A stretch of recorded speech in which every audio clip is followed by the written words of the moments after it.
어머니, 제발 그만 좀 하세요. 서연이가 얼마나 힘들어하는지 모르시겠어요? 민준아, 나는 그냥 뭐요?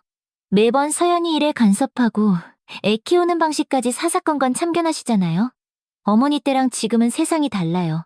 제발 좀 저희끼리 알아서 하게 두세요. 알았다. 알았어. 내가 다 미안하구나. 안녕하세요, 여러분. 오늘 이렇게 제 이야기를 나눌 수 있어서 참 감사해요. 저희 사연을 다시 꺼내려니 지금도 가슴이 쿵쾅쿵쾅 떨리네요. 혹시 지금 이 영상을 보고 계신다면 구독과 좋아요, 알림 설정 꼭 부탁드릴게요. 제 이야기가 누군가에게 작은 위로라도 될 수 있다면 정말 좋겠습니다. 저는 올해 65, 서울에 사는 박정숙이라고 합니다. 남편은 30년 전에 먼저 하늘나라로 떠났고 지금은 아들 민준이와 며느리 서연이 그리고 하나뿐인 손주와 함께 살고 있어요.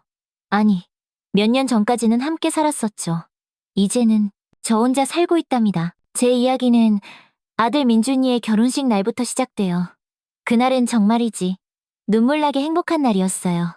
먼저 간 남편의 빈자리가 너무 커서 슬픈 결혼식이기도 했지만 제 아들이 저렇게 예쁜 신부를 만나서 새 가정을 꾸리는 모습을 보니까 감정이 북받쳐서 눈물이 펑펑 쏟아졌습니다. 하지만 그 눈물 속에는 왜인지 모를 불안감도 스멀스멀 피어오르고 있었어요. 민준이가 이제 정말로 제 품을 떠난다는 서운함이었을까요? 아니면 뭔가 좋지 않은 일을 예감했던 걸까요? 결혼식장에서 처음 서연이를 마주했을 때 그 아이의 눈빛에서 뭔지 모를 서늘함을 느꼈어요. 제가 다가가서 우리 며느라기 정말 곱다. 우리 아들 민준이랑 알콩달콩 행복하게 잘 살아 라고 말했을 때 서연이는 방긋 미소를 지었지만 그 미소가 눈에는 닿지 않았어요. 그때는 그저 아휴 긴장해서 그런가 보다 하고 넘겼죠. 결혼 후에 우리는 다 같이 살기로 했어요. 홀어머니를 혼자 둘 수 없다며 아들 녀석이 꼭 모시겠다고 했거든요. 처음에는 모든 게 좋았어요. 아침마다 서연이를 위해 뜨끈한 밥을 지어놓고 출근길에 손에 들려 보낼 도시락도 정성껏 싸주었죠. 서연이도 처음엔 고맙다고 하더니 어느 날부턴가 그러더군요. 어머니, 저 이제 도시락 안 싸주셔도 돼요. 그냥 회사에서 사 먹을게요. 저는 괜찮다고 제가 해주고 싶어서 그런 거라고 했지만 서연이는 단호했어요. 아니에요. 정말 괜찮아요. 어머니도 편히 쉬세요. 그 말에 뭔가 더 깊은 뜻이 있다는 걸 어렴풋이 느꼈지만 굳이 갈등을 만들고 싶지 않아 그냥 넘어갔습니다. 처음 1년 정도는 그럭저럭 잘 지냈어요. 서연이도 저를 존중해주는 듯했고 저도 최대한 아들 부부의 공간을 침범하지 않으려고 조심도 조심했죠. 하지만 서연이가 임신을 하면서부터 미묘한 금이 가기 시작했어요. 제가 임신 중에 조심해야 할 음식에 대해 한마디 조언이라도 하면 서연이는 어머니, 요즘은 그런 거 다 옛날 말이에요. 제가 인터넷으로 다 찾아봤어요. 라며 제 평생의 경험을 가볍게 무시했죠. 아이가 태어났을 때 저는 정말 세상을 다 가진 것처럼 기뻤어요. 포대기에 쌓인 손주를 품에 안고 있으면 마치 제 삶의 빈 곳이 다시 꽉 채워지는 것만 같았거든요. 하지만 서연이는 제가 아이를 안는 방식부터 지적하기 시작했어요. 어머니, 아이목을 그렇게 잡으시면 안 돼요. 요즘은 이렇게 안는 거예요. 점점 서연이의 지적은 날카롭게 늘어갔고 저는 점점 자신감을 잃어갔어요. 제가 애들을 키워낸 경험은 아무런 쓸모가 없었죠. 대신 서연이가 읽은 육아서적과 인터넷 정보가 우리 집의 절대적인 법이 되었어요. 아이가 밤에 칭얼거리며 울 때면 처음에는 제가 얼른 나서서 돌봐주겠다고 했어요. 서연아, 넌 푹 자거라. 내가 지우 좀 볼게. 서연이는 처음엔 고마워했지만 어느새 그것이 당연한 일이 되어버렸죠. 밤새 아이를 돌보는 것은 온전히 시어머니인 제 역할이 되었고 서연이는 아침에 상쾌하게 일어나 어머니 덕분에 잘 잤어요. 라는 말. 한마디로 모든 걸 끝냈어요. 시간이 흐를수록 서연이와의 거리는 점점 더 멀어졌어요. 제가 집안일을 하면 어머니, 그거 제가 할게요. 라고 말하면서도 결국엔 손 하나 까딱 안 해서 제가 다시 하게 만들고 제가 손주를 돌보면 애한테 그렇게 하시면 안 돼요. 라며 저를 어린애 훈계하듯 말했죠. 어느 날은 서연이가 친구들과 약속이 있다며 갑자기 아이를 툭 맡기고 나갔어요. 어머니, 지우 좀 봐주세요. 금방 올게요. 그런데 그 금방이 6시간이 넘었고 전화 한 통이 없었죠. 제가 걱정이 돼서 전화를 했더니 서연이는 잔뜩 짜증 섞인 목소리로 대답했어요. 아, 친구들이랑 있는데 왜요? 지후가 열이 좀 있는 것 같아서 그런다. 약은 냉장고에 있어요. 조금만 더 있다 갈게요. 그 순간 서연이에게 저와 손주는 그저 필요할 때 쓰는 편리한 존재일 뿐이라는 생각이 들어 가슴이 시렸어요. 시어머니와 함께 사는 불편함은 그렇게 크게 생각하면서도 자신의 자유와 편의를 위해서는 저를 당연하게 이용할 수 있다고 여기는 듯했죠. 손주를 돌보는 제 정성과 시간은 그저 당연한 것으로 취급될 뿐이었어요. 그럼에도 저는 꼭 참았어요. 가족을 위해서.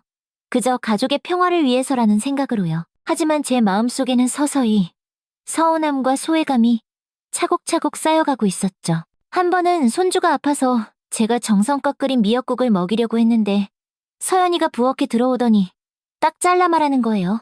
어머니, 요즘 애들은 미역국 같은 거 안 먹어요. 그리고 제가 이미 아기용죽 사다 놨잖아요. 그 순간 심장이 쿵 하고 내려앉는 느낌이었어요. 내가 끓인 국이 내 손주에게 해롭기라도 하다는 걸까? 아니면 내 정성 따위는 이제 필요 없다는 뜻일까? 그날 밤 아들 민준이에게 이 일을 슬쩍 꺼냈더니 아들은 그저 이렇게 말하더군요. 어머니, 서연이도 나름대로 육아 방식이 있는 거니까 그냥 좀 이해해주세요. 아들의 그 말에 더 깊은 상처를 받았지만 저는 가족의 평화를 위해 또다시 그저 웃으며 넘겨야만 했습니다. 점점 집안에서 제 자리는 좁아져 갔어요.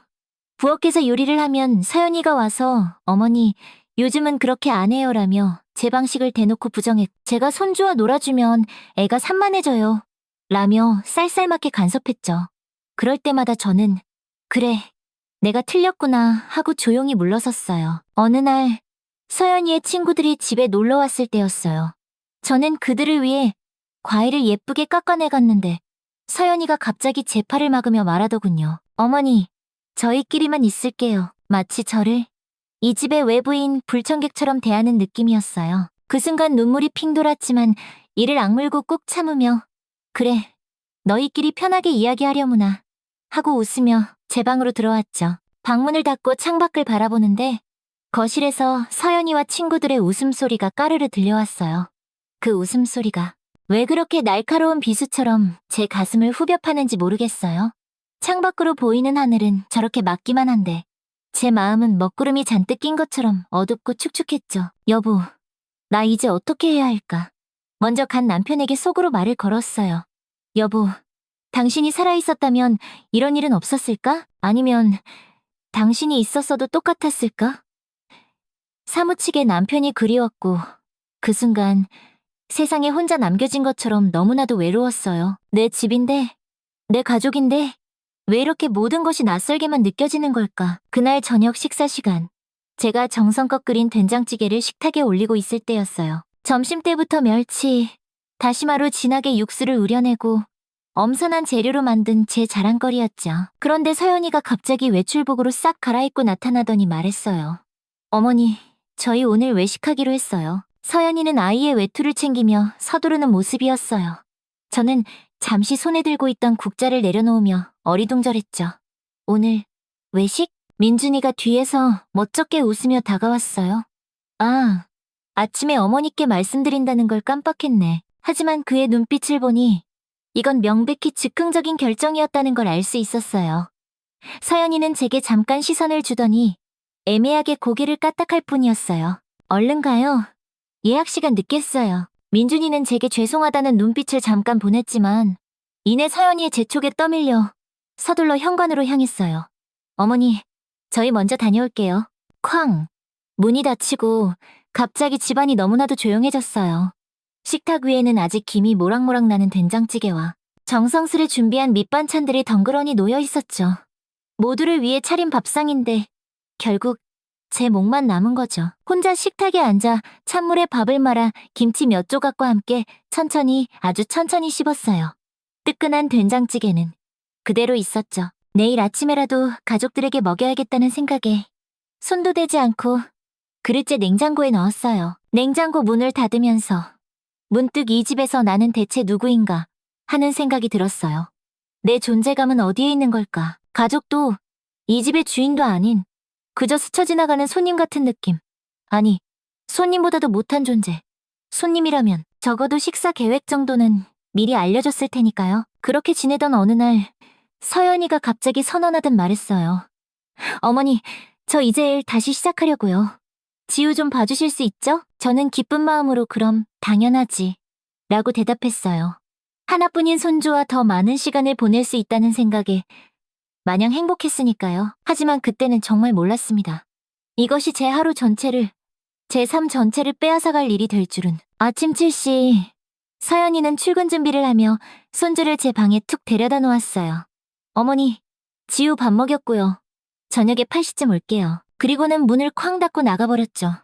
제가 뭐라도 한마디 물어볼 틈도 주지 않고요. 처음엔 손주와 단둘이 함께하는 시간이 마냥 행복했어요. 하지만 곧 문제가 생겼죠.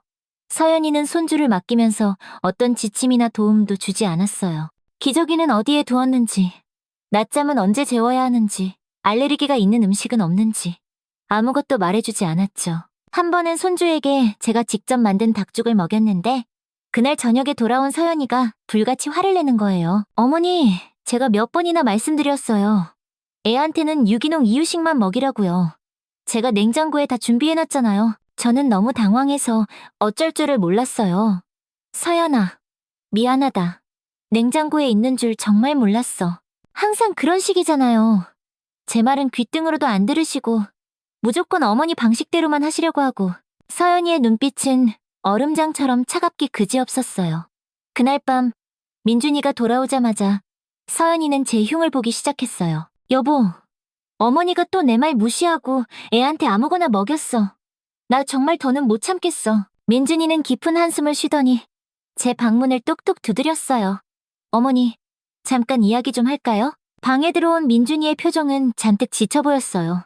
어머니, 서연이가 스트레스 많이 받아요. 회사 일도 힘든데 집에 와서까지 이런 일로 신경 쓰면 너무 힘들대요. 어머니도 서연이 입장 좀 배려해주세요. 가슴이 와르르 무너져 내리는 것 같았어요. 이게 정녕 내 아들의 입에서 나온 말이라고는 믿기지가 않았죠. 민준아, 엄마가 뭘 그렇게 잘못했니? 그저 손주가 예뻐서 그런 것을. 그게 문제라고요, 어머니. 어머니의 방식이 서연이랑 달라요. 요즘은 육아법도 엄청 많이 바뀌었어요. 제발 서연이가 정해둔 방식을 존중해 주셨으면 좋겠어요. 알겠다. 더 이상 무슨 말을 해야 할지 몰랐어요. 문이 닫히고 침대에 걸터 앉아 저는 그저 멍한 이병만 바라봤죠. 다음 날부터 서연이는 손주를 맡길 때마다 포스트잇에 빼곡하게 메모를 남겼어요. 10시, 유기농 이유식. 12시, 낮잠. 딱 30분만. 2시, 과일 퓨레. 마치 저를 돈 주고 고용한 부모처럼 대하는 것 같았어요. 제가 자식을 둘이나 키워냈던 경험은 단 하나도 고려되지 않았죠. 점점 서연이의 요구는 끝도 없이 많아졌어요. 손주를 봐주는 것뿐만 아니라 집안일도 전부 제 몫이 되었죠. 빨래, 청소, 식사 준비까지. 하지만 그 모든 것에 서연이의 날선 간섭이 따라왔어요. 어머니, 이 옷은 찬물에 손 세탁해야 해요. 어머니, 바닥 청소할 때는 이 세제만 써야 해요. 지우가 알레르기 있잖아요. 어머니, 저녁은 채소 위주로만 해주세요. 저희 다이어트 중이니까요. 그 모든 말에는 감사합니다라는 말은 단 한마디도 없었어요. 그저 차가운 명령과 지시만 있었죠. 어느 날은 서연이의 부모님, 그러니까 제 사돈댁이 놀러 오셨어요. 저는 사돈어른들 대접하려고 아침부터 정성껏 음식을 준비했죠. 하지만 식사 자리에서 서연이는 자신의 부모님께만 온갖 아양을 떨었어요. 엄마, 이거 드셔보세요. 제가 특별히 예약 주문한 케이크예요. 아빠, 이 갈비찜 맛있죠? 제가 어제 밤새워서 만든 거예요. 기가 막혀서. 그 갈비찜 분명 제가 만든 거였거든요. 사부인이 어머, 이거 정말 맛있다 우리 딸. 솜씨가 보통이 아니네. 라고 하자 서연이는 씩 웃으며 에이, 비법이 좀 있어요. 라고 대답했죠. 제가 가르쳐준 비법인데 말이에요. 식사가 끝나고 부엌에서 혼자 설거지를 하고 있는데 사부인이 조용히 들어왔어요. 사부인, 고생이 많으시네요. 우리 서연이가 많이 도와주나요? 그 순간 눈물이 핑 돌았지만 애써 미소를 지으며 대답했어요. 네, 다들 바쁘니까요. 제가 할 수 있는 일이라도 해야죠. 사부인의 눈빛이 잠시 저를 찬찬히 살폈어요. 우리 서연이가 어릴 때부터 자기 주장이 좀 강했어요. 같이 지내시다 보면 힘드실 때도 있으시죠? 제가 뭐라고 대답하기도 전에 서연이가 불쑥 부엌으로 들어왔어요. 엄마, 여기서 뭐해요?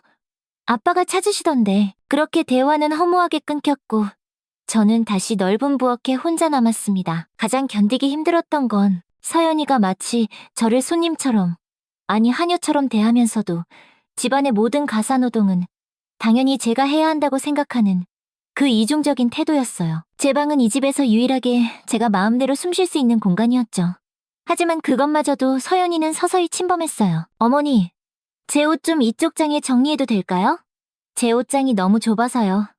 라며 제 방 옷장 절반을 멋대로 차지했죠. 그리고 얼마 안 가? 어머니, 이 방에 제 책상 좀 잠시 둬도 될까요? 지우 키우면서 재택근무하려면 공간이 필요해서요? 라고 말했어요. 제 방은 점점 좁아졌고 서연이의 물건들로 채워져 갔어요. 마치 제 존재 자체가 이 집에서 점점 지워지고 있는 것만 같았죠. 무엇보다 가장 가슴 아팠던 건 아들 민준이가 이 모든 상황을 뻔히 보고도 아무 말도 하지 않았다는 거예요. 아니, 오히려 항상 서연이의 편을 들었죠. 어머니, 서연이도 요즘 많이 힘들어요. 그냥 좀 이해해주세요. 어느 날 저녁, 서연이와 민준이가 외출하고 손주와 단둘이 있을 때였어요.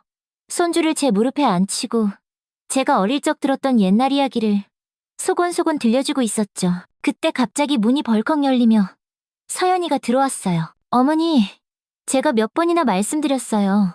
애한테 그런 옛날 이야기 좀 하지 마시라고요. 요즘 애들 교육에 얼마나 안 좋은지 모르세요? 저는 너무 깜짝 놀라 말문이 막혔어요.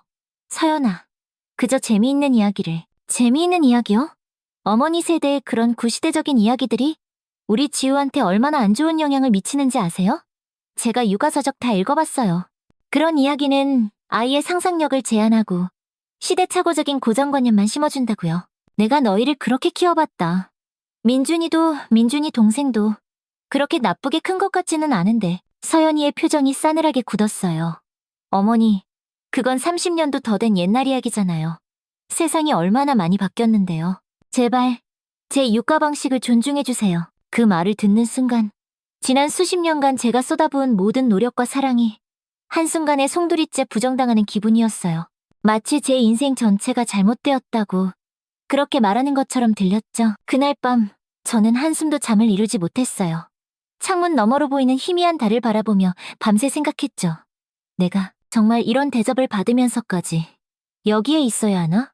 아들을 위해, 손주를 위해 참고 또 참았지만 이제는 내 마지막 남은 자존심마저 깡그리 짓밟히는 것 같았어요. 다음 날 아침, 서연이는 평소처럼 손주를 제 방에 데려다 놓고 출근 준비를 했어요. 어머니, 오늘은 회사 회식이 있어서 좀 늦을 거예요. 지우 저녁 먹이시고 잘 재워주세요. 저는 말없이 고개를 끄덕였어요. 하지만 제 마음속에서는 거대한 폭풍이 일고 있었죠. 서연이가 현관문을 나서려는 바로 그 순간 제가 입을 열었어요. 서연아. 서연이가 돌아봤어요. 약간 짜증이 밴 표정으로. 네, 어머니? 뭐 필요하세요? 잠깐 이야기 좀 할 수 있을까? 서연이는 손목시계를 힐끗 보며 한숨을 쉬었어요. 어머니, 저 지금 시간이 없어서요. 저녁에 와서 이야기하면 안 될까요? 아니, 지금 해야겠다. 제 목소리가 평소보다 훨씬 단단했어요. 난 지후의 부모가 아니고 친할머니인 거 알고 있니? 서연이의 눈이 동그래졌어요. 네? 어머니, 갑자기 무슨 말씀이세요? 난 지후의 부모도 아니고 너희 집 가정부도 아니야. 나는 너희 시어머니고 내 아들 민준이의 엄마야. 하지만 넌 날 마치 너희 집에 얹혀 사는 귀찮은 손님처럼 대하면서 집안일과 육아는 당연히 내가 해야 한다고 생각하지. 서연이의 얼굴이 새빨갛게 달아올랐어요. 어머니, 제가 언제요? 저는 항상 예의를 갖추려고. 예의? 제 목소리가 파르르 떨렸어요. 네가 나한테 단 한 번이라도 진심으로 고맙습니다. 라고 말해본 적 있니? 내가 해주는 모든 일을 당연하게 여기면서 네 마음에 들지 않을 때만 날카롭게 지적하고 훈계하는 거. 그게 네가 말하는 예의니? 서연이는 들고 있던 가방을 바닥에 툭 내려놓았어요. 그녀의 눈빛이 차갑게 돌변했죠. 어머니, 저도 할 말 많아요. 제가 그동안 얼마나 참아왔는지 아세요? 참았다고? 어이가 없어서 말문이 막혔어요. 대체 네가 뭘 참았는데? 어머니의 끊임없는 간섭이요. 제 육가 방식에 대한 비판, 제 살림 방식에 대한 불만. 어머니는 항상 내가 네 아빠랑 살 때는, 내가 민준이 키울 때는 이라고 말씀하시잖아요. 저는 어머니가 경험 많으시다는 거 인정해요. 하지만 시대가 바뀌었어요. 저도 제 방식이 있고 제 삶이 있다고요. 그 순간 저는 깨달았어요. 우리는 서로를 단 한 번도 이해하려 하지 않았던 거예요. 서연이의 눈에는 제가 구시대적인 잔소리꾼 시어머니로 보였고, 제 눈에는 서연이가 차갑고 이기적인 며느리로만 보였던 거죠. 서연아, 제 목소리를 한껏 누그러뜨렸어요. 난 네 삶에 간섭하려던 게 아니었어. 그저 조금이라도 도움이 되고 싶었을 뿐이야. 내가 먼저 겪었던 것들을 나누고 싶어. 그게 문제인 건 모르세요? 서연이가 갑자기 소리쳤어요. 어머니는 항상 도움이라는 이름으로 제 삶에 개입하세요. 하지만 그건 도움이 아니라 간섭이에요. 저는 어머니의 방식대로 살고 싶지 않아요. 제 삶은 제가 선택하고 싶다고요. 그 말에 가슴이 산산조각 나는 것 같았어요. 그럼 내가 어떻게 하면 좋겠니? 서연이는 잠시 침묵했다가 차갑게 말했어요. 솔직히 말씀드리면 어머니가 좀 거리를 둬주셨으면 좋겠어요. 저희 부부가 우리 방식대로 아이를 키우고 우리 삶을 살 수 있게요. 그 순간 모든 것이 명확해졌어요. 저는 이 집에서 더 이상 필요 없는 존재였던 거예요. 단지 손주를 봐주고 집안일을 해주는 사람. 그 이상도 이하도 아닌. 알겠다. 제 목소리가 믿을 수 없을 만큼 담담하게 흘러나왔어요. 이제 잘 알겠다, 서연아. 서연이는 어색하게 웃었어요. 어머니, 제가 너무 심했나요? 그냥 솔직하게 말씀드리고 싶었어요. 아니, 솔직하게 말해줘서 고맙다. 저는 미소를 지었지만 그 미소 뒤에는 칼에 베인 듯 깊은 상처가 숨겨져 있었어요. 이제 그만 가봐. 회사 늦겠다. 서연이는 잠시 망설이다가 고개를 끄덕이고 집을 나섰어요. 문이 닫히자마자 저는 그대로 바닥에 주저앉았어요. 손주가 다가와 제 무릎을 끌어안았지만 그 작은 따뜻함도 이미 얼어붙어버린 제 마음을 녹일 수는 없었죠. 그날 저녁 민준이가 귀가했을 때 저는 결심을 완전히 굳혔어요. 서연이는 아직 회식 중이었고 손주는 이미 깊이 잠들어 있었죠. 민준아, 엄마랑 얘기 좀 할까? 민준이는 피곤한 표정으로 소파에 털썩 주저앉았어요. 네, 어머니. 무슨 일 있으세요? 민준아, 나 이제 이 집에서 나가려고 한다. 민준이의 눈이 휘둥그레졌어요. 네? 어딜 가시려고요? 내 집으로. 내 삶으로. 돌아가려고. 갑자기 무슨 말씀이세요? 오늘 무슨 일 있었어요? 민준이는 당황한 표정이 역력했어요. 저는 깊은 숨을 들이쉬었어요. 아니, 갑자기가 아니야. 아주 오랫동안 느껴왔던 거야. 나는 이 집에서 더 이상 필요 없는 존재라는 걸. 어머니, 무슨 그런 섭섭한 말씀을. 저희가 언제 어머니를 불필요하다고 했어요? 말로 하지 않아도 다 알 수 있어, 아들아. 서연이와 그리고 너의 모든 행동에서 나는 느꼈어. 나는 이 집에서 그저 손주나 봐주고 집안일이나 하는 사람일 뿐이야. 가족이 아니라. 민준이는 얼굴을 찌푸렸어요. 어머니, 그건 오해예요. 저희는 당연히 어머니를 가족으로 생각하고 있는데. 정말? 정말 그러니? 그럼 왜 서연이는 내 말을 항상 무시하고 너는 왜 항상 서연이 편만 들지? 왜 나의 경험, 나의 지혜는 항상 시대에 뒤떨어진 낡은 것이라고 무시당해야 하지? 내가 이 집에서 단 한 번이라도 진심으로 존중받은 적이 있다고 생각하니 민준이는 말문이 막힌 듯했어요. 그제서야 아들의 눈에 무언가 깨달음이 스쳐 지나가는 것을 봤어요. 어머니, 정말 그렇게까지 느끼셨어요?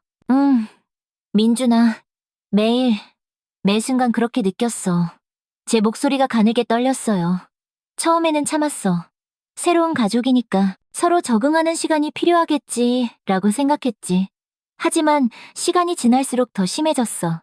이제는 내 존재 자체가 너희에게 무거운 짐이 된 것 같아. 민준이는 잠시 침묵하더니 갑자기 말투가 바뀌었어요. 어머니, 사실 저도 드릴 말씀이 있었어요. 저는 아들의 눈빛이 미묘하게 변하는 것을 느꼈어요. 무슨 말이니? 저희도 저희만의 공간이 필요해요. 서연이가 항상 말하는데 저희 아직 신혼이잖아요. 신혼부부가 시부모님이랑 같이 사는 건 정말 힘든 일이래요. 서연이 친구들은 다들 분가해서 신혼집 따로 마련했는데 서연이만 시어머니랑 같이 사니까 스트레스를 너무 많이 받는다고. 그 말에 제 심장이 그대로 얼어붙는 것 같았어요. 그래서 너희는 내가 이 집에서 나가주길 바랐던 거였니? 민준이는 제 눈을 피했어요. 아니, 꼭 그런 건 아니지만 서연이가 요즘 너무 힘들어해서. 그럼 내 아내가 힘들어하니까 낳아주고 길러준 내 어머니는 이 집에서 나가야 한다는 거니? 제 목소리가 서늘하게 떨렸어요. 내가 태어나서 지금까지 내가 널 위해 얼마나 희생했는지 아니? 네 아버지 돌아가시고 혼자 너희 남매 키우느라 내가 얼마나 힘들었는지 정말 모르는 거야? 어머니, 저도 알아요. 그런데 이제는 저도 제 가정이 있고, 그래, 네 가정? 제 안에 있던 분노가 마침내 폭발했어요. 그럼 너의 그 소중한 가정에 이 어미는 포함되지 않는 거니? 나는 이제 너에게 완벽한 외부인이 된 거냐고. 민준이는 당황한 표정으로 어쩔 줄 몰라 했어요. 어머니, 그런 뜻이 아니라, 그럼 어떤 뜻이니? 내 아내가 불편해하니까 내 어머니는 나가 살아야 한다? 그게 네가 생각하는 효도야? 민준이의 얼굴이 시뻘겋게 달아올랐어요. 어머니, 요즘은 시대가 달라요. 효도도 다른 방식으로 할 수 시대가 달라져? 제 목소리가 얼음처럼 차가워졌어요. 부모를 존중하고 공경하는 마음까지 달라진 거니? 네가 아플 때 밤새 곁을 지키며 간호한 사람. 네 학비 대느라 하루에 3가지 일을 동시에 했던 사람. 그 어머니가 이제는 함께 살기 불편한 짐이 된 거냐고. 민준이의 눈에 그렁그렁 눈물이 고였어요.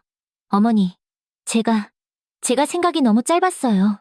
정말 죄송해요. 미안해할 필요 없어, 아들아. 이제 모든 게 분명해졌으니까 너는 너의 가정을 선택한 거야. 네 아내와 네 아이만 있는, 거기에는 내가 없는 너의 가정을. 그래도 어디 가실 때는 있으세요? 갑자기 나가시면 어떻게 하시려고요? 걱정 마라. 네 아버지 친구인 철수 아저씨가 소개해준 원룸이 있어. 작지만 나 혼자 지내기엔 충분해. 내일 당장 짐 싸서 나갈 거다. 민준이는 경악한 표정이었어요. 내일이요? 너무 갑작스러운 거 아니에요? 좀 더 생각해보시고. 아니, 이미 충분히 생각했다. 사실 한 달 전부터 조용히 알아보고 있었어. 오늘 서연이와 대화하면서 확신이 들었을 뿐이다. 서연이랑 무슨 얘기 하셨는데요? 민준이의 목소리가 조금 날카로워졌어요. 그저 진실을 마주했을 뿐이야. 서연이도 솔직하게 말했어. 내가 너희와 거리를 두었으면 좋겠다고. 민준이의 표정이 굳어졌어요. 제가 서연이한테 다시 물어볼게요. 분명 무슨 오해가 있을 거예요. 오해가 아니야, 민준아. 제 목소리가 칼날처럼 단호해졌어요. 이건 내 결정이다. 나도 이제 내 삶을 찾아야겠어. 더 이상 너희 가족에게 무거운 짐이 되기는 싫다. 바로 그 순간 현관문 열리는 소리가 들렸어요. 서연이가 들어왔죠. 어머, 무슨 심각한 대화라도 하고 계셨어요? 서연이가 물었어요. 약간 술 기운이 있어 보였죠. 민준이가 서연이를 싸늘하게 바라봤어요. 서연아, 어머니가 내일 이 집에서 나가신대. 서연이의 눈이 커졌어요. 그 순간 저는 똑똑히 봤어요. 그녀의 표정에서 스쳐 지나간 놀라움과 함께 숨길 수 없는 안도감을. 그 표정이 제 마음의 마지막 대못을 박았습니다. 정말요? 서연이가 민준이를 바라보며 작은 목소리로 물었어요. 그리고는 바로 표정을 바꾸며 제게 다가왔죠. 어머니, 갑자기 왜 그러세요? 저는 서연이의 진심 없는 걱정에 쓴웃음이 절로 났어요. 서연아, 이게 네가 바라던 거잖아. 이제 너희끼리만의 오붓한 공간이 생기는 거야. 서연이는 당황한 듯 민준이를 힐끔 쳐다봤어요. 여보, 당신이 어머니께 무슨 말씀 드렸어요? 민준이가 머뭇거리자 제가 대신 말했어요. 아니, 민준이는 방금 솔직하게 말했을 뿐이야. 너희가 신혼부부만의 공간이 필요하다고. 내 친구들은 다 따로 사는데 너만 시어머니랑 같이 살아서 스트레스 많이 받는다고 말이야. 서연이의 얼굴이 하얗게 질렸어요. 어머, 여보, 당신이 정말 그렇게 말했어? 민준이는 더 이상 제 눈을 바로 보지 못했어요. 아니, 그런 의도는 아니었는데. 의도가 어떻든 결과는 똑같아. 제 목소리가 싸늘하게 울렸어요. 너희 두 사람 다 내가 이 집에 없었으면 하는 마음이 있었던 거잖아. 서연이는 솔직하게 말했을 뿐이고 내 아들 민준이는 겉으로만 효도하는 척 위선을 떨었을 뿐. 서연이가 갑자기 목소리를 높였어요. 어머니, 저도 나름대로 노력했다고요. 하지만 어머니는 항상 제 방식을 무시하시고 제 의견을 존중해주지 않으셨잖아요. 솔직히 저도 피해자라고요. 피해자? 기가 막혀서 헛웃음이 터져나왔어요. 내가 매일 새벽같이 일어나 너희들 밥 해주고 온갖 집안일 다 하고 네 아들 돌봐주는 동안 내가 대체 너에게 어떤 피해를 입혔다는 거니? 정신적인 스트레스요. 서연이가 악을 쓰듯 소리쳤어요. 어머니가 항상 저를 평가하는 듯한 그 눈빛으로 보시잖아요. 내가 민준이 키울 때는 이렇게 했는데 하시면서요. 그때 민준이가 갑자기 서연이의 손을 획 잡았어요. 서연아, 그만 진정해. 어머니도 이제 나가기로 하셨잖아, 우리. 이제 우리가 원하는 대로 됐잖아. 그 말에 저는 그 자리에 얼어붙었어요. 원하는 대로 됐잖아. 결국 민준이도 내 아들도 내가 이 집에서 나가길 간절히 바랐던 거였어요. 제가 그토록 목숨처럼 사랑했던 내 아들이. 민준아, 제 목소리가 공기처럼 떨렸어요. 방금 네가 한 말, 그게 네 진심이니? 민준이가 당황해서 말을 더듬었어요. 아, 아니, 그런 뜻이 아니라 그냥. 서연이가 끼어들었어요. 어머니, 저희도 저희 생각이 있어요. 어머니를 모시는 것도 중요하지만 저희 가족의 행복도 그만큼 중요하잖아요. 어머니가 계속 저희 육아 방식에 간섭하시고 집안일에 관여하시면 저희는 대체 언제 저희만의 가정을 제대로 꾸리냐고요. 네, 말이 맞다, 서연아. 제가 담담하게 말했어요. 너희만의 가정. 거기에는 내가 없이. 이제야 모든 걸 확실히 알았다. 민준이가 다가왔어요. 어머니, 제발 오해하지 마세요. 저희가 어머니를 사랑하는 건. 제가 민준이의 말을 끊었어요. 사랑이 뭔지 아니? 사랑은 상대방을 있는 그대로 받아들이고 존중하는 거야. 나의 방식, 나의 경험, 나의 존재 자체를. 그런데 너희에게 나는 뭐였니? 그저 시대에 뒤떨어진 간섭자라는 잔소리꾼 늙은이. 그 이상도 이하도 아니었지. 방 안에 무거운 침묵이 내려앉았어요. 민준이와 서연이는 더 이상 할 말을 찾지 못한 듯했죠. 이제 됐다. 제가 말했어요. 내일 아침 일찍 나갈 테니 오늘 밤은 다들 편히 자려무나. 다음날 아침 저는 조용히 짐을 쌌어요. 평생을 살아오며 모아온 물건들이었지만 막상 챙길 것은 그리 많지 않았죠. 낡은 옷가지 몇 벌, 먼저 간 남편과 함께 찍은 낡은 사진 한 장, 민준이가 어릴 적에 그려준 삐뚤빼뚤한 그림 한 장. 제 인생 전부가 이렇게 작은 가방 하나에 다 담길 거라고는 단 한 번도 생각해 본 적이 없었는데 말이에요. 손주 지우가 제 방으로 빼꼼히 들어왔어요. 할머니, 어디 가요? 제 마음이 와르르 무너져 내렸어요.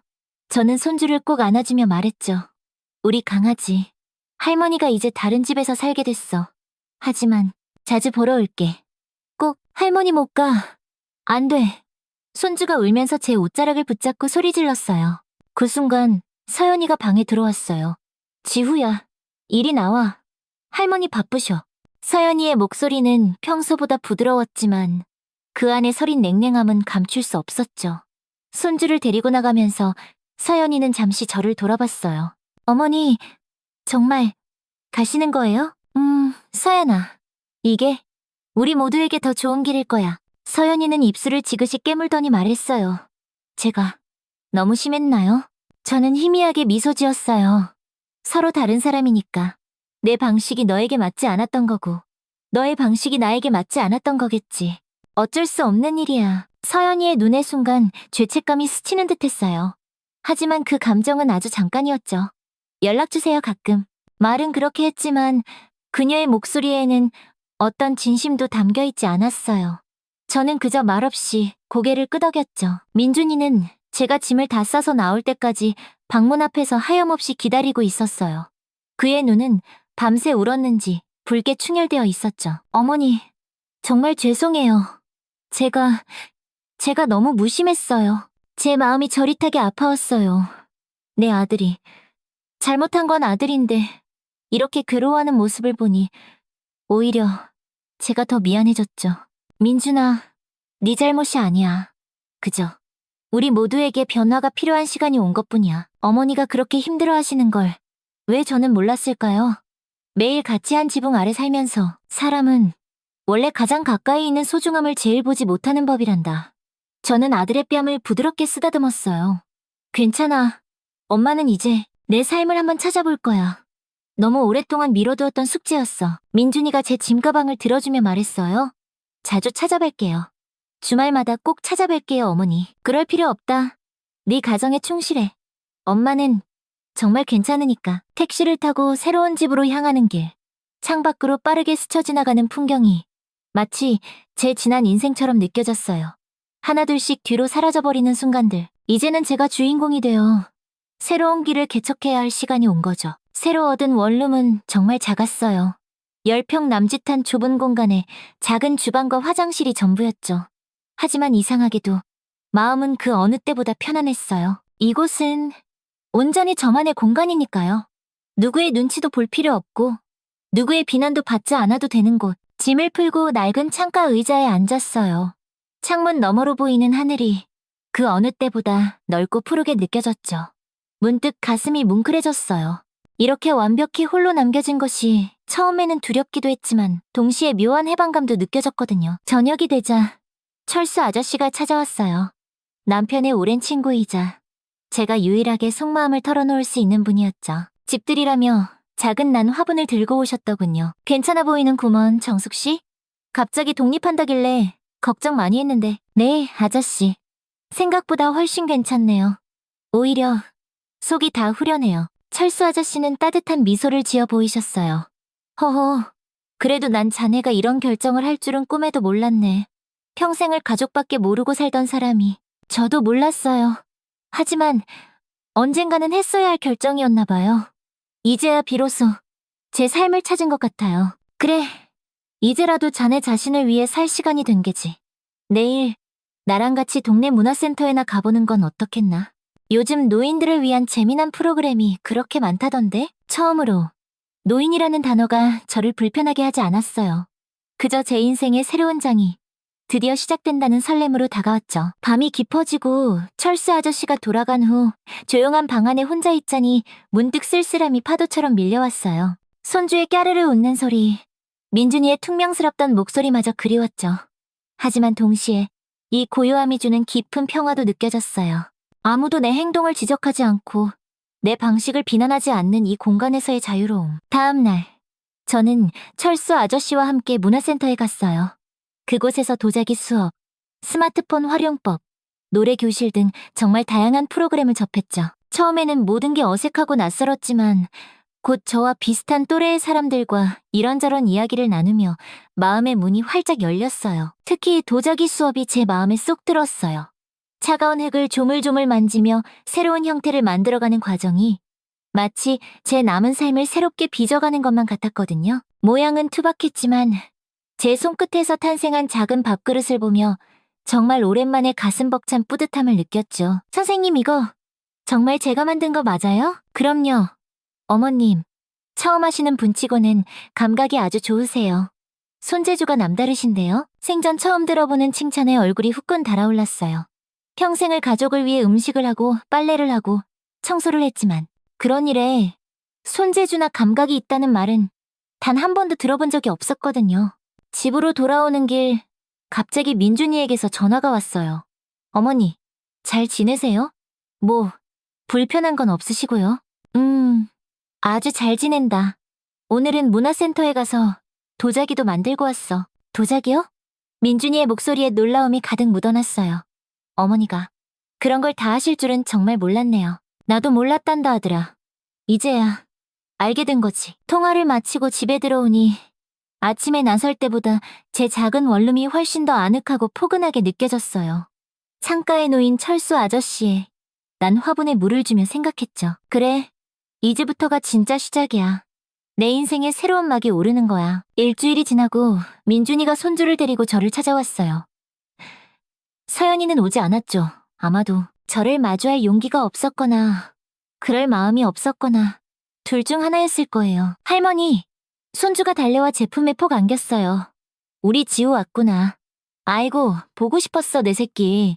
손주를 꼭 안아주니 저도 모르게 눈물이 핑 돌았어요. 민준이는 집안을 구석구석 둘러보며 말했어요. 생각보다 괜찮네요. 근데 너무 좁은 것 같아요. 아니야. 나 혼자 지내기엔 차고 넘친다.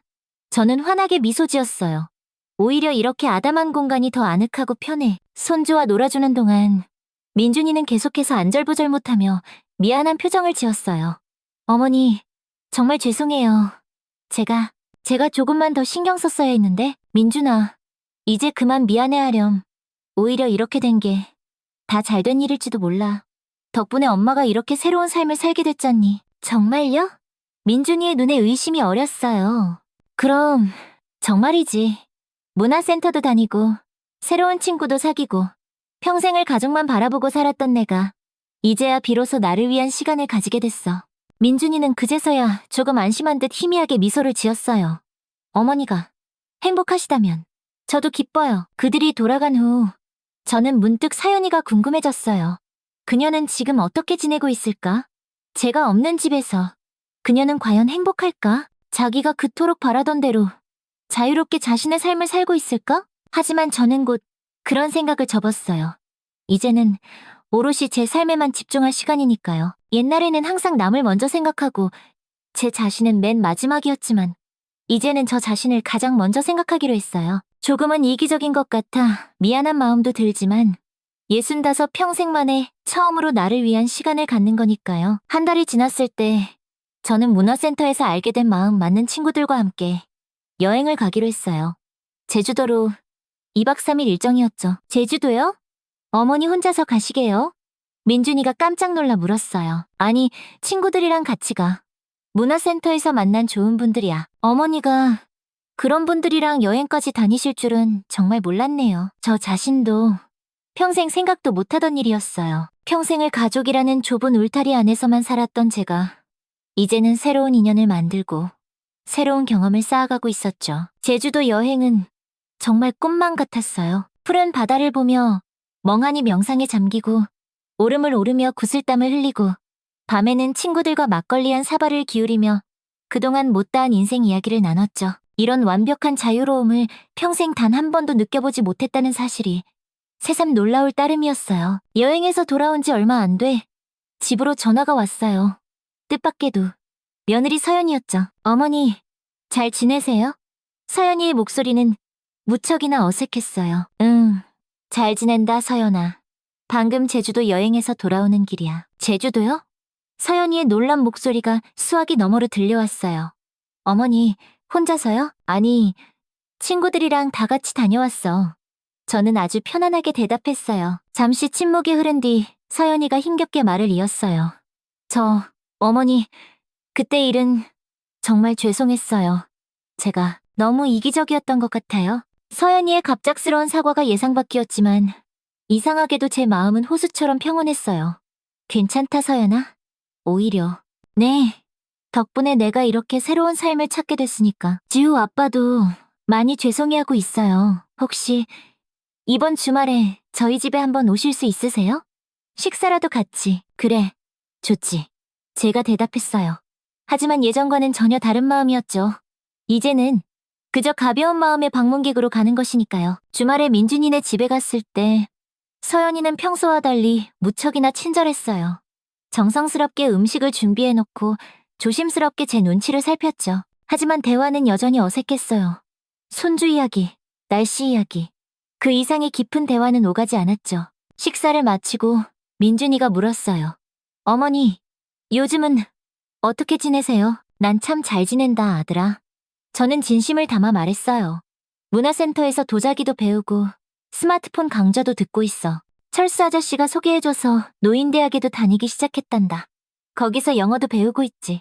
영어요? 서연이가 화들짝 놀란 표정으로 물었어요. 늦었다고 생각하지만 꼭 한번 배워보고 싶었거든.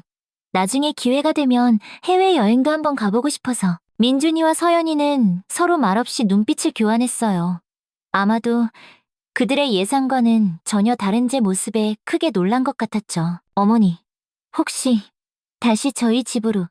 민준이가 조심스럽게 말을 꺼냈어요. 저는 미소 지으며 고개를 저었어요. 제가 없이 살아보니 힘든 점이 많았던 모양이었어요. 고맙지만 난 지금 이대로가 참 좋다. 나만의 공간에서 내 방식대로 자유롭게 살고 싶어. 서연이의 눈에 복잡한 감정이 스쳐 지나갔어요. 죄책감일까요? 안도감일까요?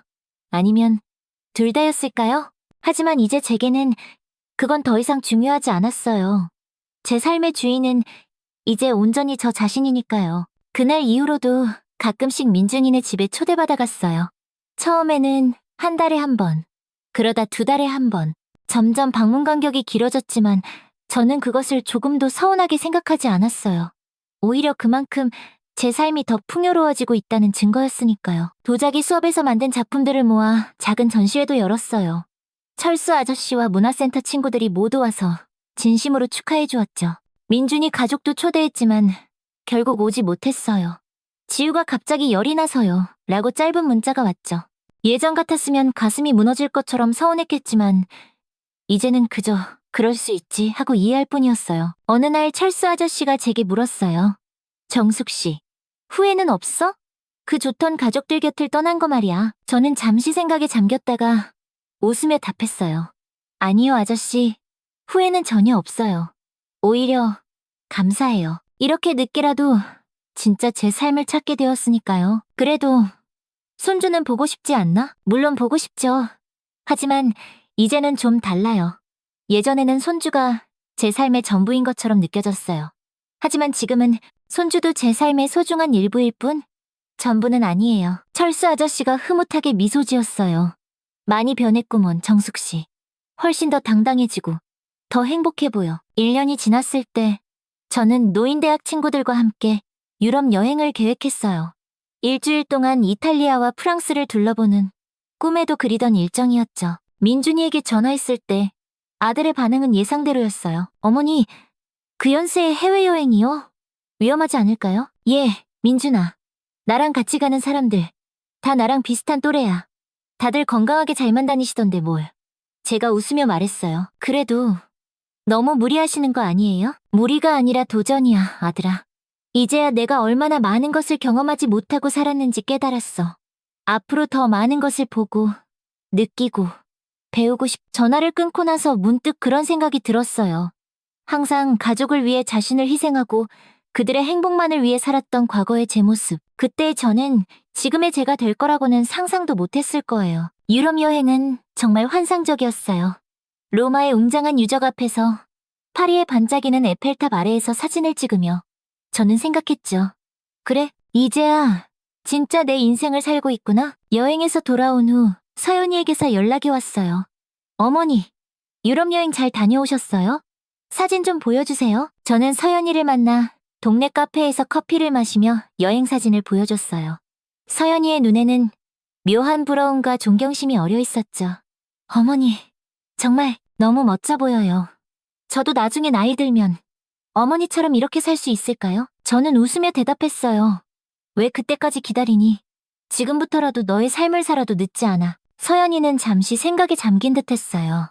저는 어머니를 많이 오해했던 것 같아요. 그때 어머니께 너무 못되게 굴었는데 정말 죄송해요. 괜찮다, 서연아. 어쩌면 그 일이 없었다면 나는 아직도 남을 위한 삶만 살고 있었을지도 몰라. 오히려 고맙구나. 서연이의 눈에 눈물이 그럭 맺혔어요. 어머니, 정말 대단하세요. 함께 시간을 보내고 헤어질 때 서연이가 말했어요. 다음 주에 저희 집에 꼭 오세요. 지우가 할머니 정말 보고 싶어해요. 그래, 시간 되면 들를게. 제가 세상에서 가장 맛있는 갈비찜 해놓을게요. 저는 웃으며 대답했어요. 하지만 우리 둘 다 알고 있었죠. 제 삶에는 이제 가족 말고도 소중한 것들이 너무나도 많다는 것을. 가족은 여전히 소중하지만 더 이상 제 삶의 전부는 아니라는 것을. 2년이 지난 지금 저는 작은 원룸에서 여전히 혼자 살고 있어요. 하지만 결코 외롭지 않죠. 도자기 교실에서 만난 친구들, 노인대학 동기들, 여행 모임 회원들, 수많은 사람들과 새로운 관계를 맺으며 하루하루를 바쁘게 보내고 있으니까요. 민준이네 가족과도 가끔 만나요. 명절이나 생일처럼 특별한 날에요. 하지만 이제는 그저 편안하게 식사 한 끼 정도만 함께할 뿐이에요. 서로에게 깊은 대화를 나누지도 큰 기대를 하지도 않아요. 그리고 그것으로 충분해요. 어느 날 손주가 제게 물었어요. 할머니, 왜 우리랑 같이 안 살아요? 저는 손주의 머리를 쓰다듬으며 미소 지었어요. 할머니는 할머니만의 집이 필요했어. 그곳에서 할머니만의 새로운 이야기를 만들고 있거든. 할머니 이야기요? 어떤 이야기인데요? 글쎄, 아직 다 쓰지는 못했어. 하지만 아주 멋진 이야기가 될 거란다. 손주의 눈이 별처럼 반짝였어요. 나중에 꼭 들려주세요. 그럼 언젠가 할머니의 이야기가 완성되면 우리 지우에게 제일 먼저 들려줄게. 집으로 돌아오는 버스 창밖으로 지나가는 풍경을 바라보며 생각했어요. 내 인생의 이야기는 아직 끝나지 않았어. 오히려 이제 막 진짜 시작된 걸지도 몰라. 여러분, 제 이야기는 여기까지예요. 제가 모든 것을 잃었다고 생각했던 바로 그 순간이 사실은 새로운 시작을 위한 준비 과정이었던 거죠. 평생을 다른 사람을 위해 살던 제가 65이라는 나이에 비로소 진짜 제 자신을 찾아가는 여정을 시작했어요. 만약 지금 이 이야기를 듣고 계신 분들 중에 저와 비슷한 상황에 계신 분이 있다면 이것 하나만은 꼭 기억해 주세요. 언제라도, 누구라도 새로운 시작은 가능하다는 것을요. 나이가 많다고 해서, 짊어진 책임이 무겁다고 해서, 다른 사람들의 기대에 부응해야 한다고 해서 자신의 행복을 포기하지는 마세요. 우리 모두는 자기 자신만의 멋진 이야기를 써나갈 자격이 충분히 있어요. 늦었다고 생각할 때가 가장 빠른 때라는 말도 있잖아요. 제 이야기가 누군가에게 작은 용기라도 되었으면 좋겠습니다. 이렇게 제 이야기를 끝까지 들어주셔서 진심으로 감사합니다. 구독과 좋아요, 알림 설정은 저와 같은 상황에 있는 많은 분들에게 정말 큰 힘이 될 거예요. 다음 영상에서는 또 다른 감동적인 이야기로 찾아뵙겠습니다. 제 이야기를 통해 여러분이 느끼신 점이 있다면 그건 아마도 진정한 사랑에 대한 것일 거예요. 자기 자신을 먼저 사랑하지 않고서는 다른 누구도 진정으로 사랑할 수 없다는 것. 그리고 가장 중요한 건 우리 모두는 언제나 새롭게 시작할 수 있는 용기와 가능성을 마음속에 품고 있다는 것이죠. 인생은 결코 한 가지 색으로만 채워지지 않아요. 슬픔도, 기쁨도, 후회도, 희망도 그 모든 색이 다 함께 모여 우리만의 아름다운 그림을 완성해가는 거랍니다. 저는 이제야 제 그림에 새로운 색을 더해가는 법을 조금씩 배우고 있답니다. 여러분의 그림은 지금 어떤 색으로 채워져 있나요? 아직 칠하지 않은 빈 부분이 있다면 지금 당장 시작해보는 건 어떨까요? 결코 늦지 않았으니까요. 언제나 여러분의 행복과 건강을 진심으로 기원합니다. 감사합니다.